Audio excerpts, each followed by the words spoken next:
Au Mali, les actions de renforcement des capacités des forces de défense et de sécurité en matière des droits de l'homme étaient au centre d'une rencontre ce mardi 31 janvier entre les différents acteurs concernés par la question.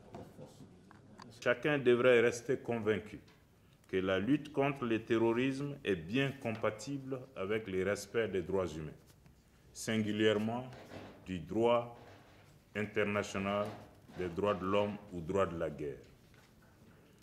Il est important donc de rappeler que le respect de ces instruments juridiques internationaux s'impose à notre pays parce qu'il y a souscrit en toute indépendance et en toute souveraineté.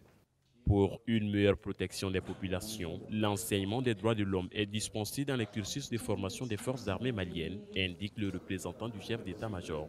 Au niveau des forces armées de sécurité du Mali, nous avons depuis plusieurs années essayé de travailler dans ce cadre-là pour que les militaires, nos personnels puissent respecter les droits reconnus aux citoyens. Et ça se passe aussi bien dans nos écoles que sur le terrain.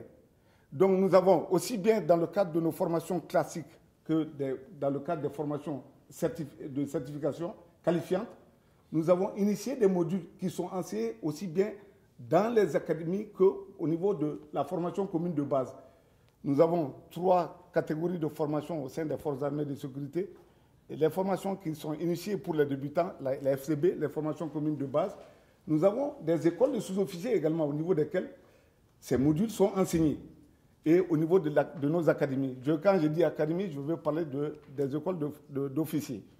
Donc nous travaillons à ça depuis très longtemps. Et nous-mêmes, avant ce projet, nous avions initié des modules qui sont associés à toutes ces étapes-là.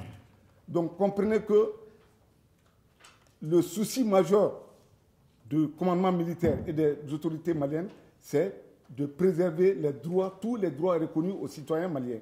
Les préserver et veiller à ce que ces droits-là soient garantis.